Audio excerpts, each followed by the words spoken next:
Evening snacks অথবা ছোটোখাটো gate টুগেদারে একদম সবার প্রথমে চায়ের সাথে যেটা চাই সেটা হলো চিকেন পকোড়া। আর এই চিকেন পকোড়া এখন বিভিন্ন মানুষ বিভিন্ন রকমভাবে নিজস্বতা দিয়ে বানায়। তবে এই রকমভাবে একবার গন্ধরাজ চিকেন পকোড়া যদি ট্রাই করা যায় তাহলে কিন্তু অন্য কোনো রকমভাবে আর বানাতে মনই চাইবে না। এর গন্ধটাই এমন সুন্দর হয় আর এতটাই ফ্লেভারফুল হয়, খেতে কিন্তু অসাধারণ লাগে। সবার প্রথমে গন্ধরাজ চিকেন পকোড়া বানানোর জন্য একটা গন্ধরাজ লেবুর গাটাকে একটু ঘষে নিয়েছি, যাতে ওর থেকে জিসটা বের করে নিতে পারি। আর ঘষতে ঘষতে সাদা অংশটা গ্রেট করে ফেললে কিন্তু তিতো লাগবে। আর এখানে 3টে লেবু পাতা নিয়েছিলাম, একটু কুচিয়ে রেখে দিলাম।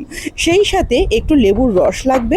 আমি প্রায় 300 গ্রাম মতন চিকেন নিয়েছিলাম, আর 300 গ্রাম চিকেনে বড় চামচের 2 চামচ মতন লেবুর রস কিন্তু ব্যবহার করেছি। আর এখানে চিকেন পকোড়ার জন্য বোনলেস চিকেন নিয়েছি 300 গ্রাম মতন। এবার এই চিকেনটাকে আমি ম্যারিনেট করে নেবো। ম্যারিনেশনের জন্য আমি এখানে আদা বাটা, রসুন বাটা, কাঁচা লঙ্কা বাটা ব্যবহার করেছি। আর আদা বাটা রসুন বাটাটা রয়েছে 1.5 চামচ করে, কাঁচা লঙ্কা বাটাটা রয়েছে 1 চামচ। সব কটা মশলা এর মধ্যে দিয়ে দিলাম। সেই সাথে দেব 1 চামচ মতন গোলমরিচের গুঁড়ো। এখানে ঝালটা কিন্তু এই কাঁচা লঙ্কা বাটা আর গোলমরিচের গুঁড়ো দিয়েই হবে, সেই অনুযায়ী ঝালটাকে দিতে হবে। এরপরে যে জিস্ট আর পাতাটা কোচানো ছিল সেটা দিয়ে দিলাম, গন্ধরাজ লেবুর রসটা দিয়ে দিলাম, একখানা ডিম ফাটিয়ে দিয়ে দিলাম। আর সেই সাথে 2 চামচ সয়া সস দিয়ে খুব ভালো করে আগে মিশিয়ে নেব। আর পরিমাণ মতন নুন দিয়ে দিচ্ছি। আগে এই উপকরণগুলোকে একটুখানি হাত দিয়ে ভালো করে মিশিয়ে নেব। তারপরে এর মধ্যে আমি যে বাইন্ডিংয়ের জন্য ব্যবহার করেছি কর্নফ্লাওয়ার আর ময়দা, সেটাকে দেব। খুব ভালো করে মিশিয়ে নিয়ে এর মধ্যে হাফ কাপ মতন দিয়েছি কর্নফ্লাওয়ার। হাফ কাপ মতন কর্নফ্লাওয়ারটা দিয়ে এরপরে ময়দাটা ব্যবহার করার কথা ছিল, কিন্তু 1 চামচ ধনে গুঁড়ো আমি এখানে দিতে ভুলে গেছি, ওটা আমি এই অবস্থায় দিয়ে দিলাম। আর দিয়েছি হাফ কাপের একটু বেশি ময়দা।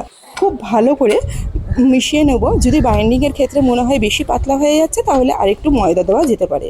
আর এইটাকে সব কিছু দিয়ে মিশিয়ে নিয়ে যতক্ষণ রাখা যাবে তাতে কিন্তু চিকেনটা খুব বেশি জুসি হবে। এইটা কমসে কম 1 ঘন্টা রাখতে হবে। আমি এখানে প্রায় 3 ঘন্টা মতন ঢেকে দিয়েছিলাম। ঢেকে এটাকে ফ্রিজের মধ্যে রেখে দিয়েছিলাম। ব্যাস, এরপরে যখনই খেতে ইচ্ছা হবে তখন এটাকে শুধু ভেজে নিলেই হয়ে যাবে। আমি এখানে চিকেনটাকে ম্যারিনেশনের পর প্রায় ঘন্টা 3 বাদে কিন্তু চিকেন পকোড়াগুলোকে ভেজেছিলাম। আর তাতে বাইরেটা বেশ ক্রিস্পি হয়েছিল আর ভেতরটা কিন্তু দারুণ জুসি হয়েছিল। আর কোটিংটা কিন্তু আমি এখানে একদমই পাতলা রেখেছি। চাইলে আরেকটু ময়দাটা বাড়িয়ে দিয়ে কোটিংটাকে আরেকটু মোটা করা যেতে পারে। আর যখন নাকি ভেজেছিলাম তখন কিন্তু একদম হাই হিটে দিয়েই ভেজেছিলাম। খুব বেশি লো হিটে দিয়ে ভাজলে কিন্তু অনেক সময়তে চিকেন ভেতর থেকে চিবড়া হয়ে যায়। তাই হাই হিটে দিয়ে ভাজলে, আর যে এরকম ধরনের টুকরোগুলো ছোটো ছোটো থাকে, তাতে কিন্তু একটু ম্যারিনেট করে রাখলে খুব বেশি সময় লাগে না। ব্যাস উল্টে পাল্টে মোটামুটি মিনিট 10 মতন ভেজে নিলেই কিন্তু পকোড়াগুলো একদম রেডি। নামিয়ে নিয়ে সসের সাথে পরিবেশন করা যেতে পারে, অথবা ডাল, আলু ভাতে আর সেই সাথে যদি এইরকম চিকেন পকোড়া, সেটাও কিন্তু একদম মন্দ লাগে না, খেতে বেশ ভালোই লাগে। তো এই ছিল আজকের ভিডিও আর রেসিপি যদি ভালো লেগে থাকে অবশ্যই লাইক, কমেন্ট, শেয়ার করে একটু পাশে থাকবেন। আর রেসিপিটা যদি ফেসবুক পেজ থেকে দেখে থাকেন পেজটা একটু ফলো করে নেবার অনুরোধ রইল। আর যদি ইউটিউব চ্যানেল থেকে দেখে থাকেন তাহলে চ্যানেলটা একটু সাবস্ক্রাইব করে নেবার অনুরোধ রইল।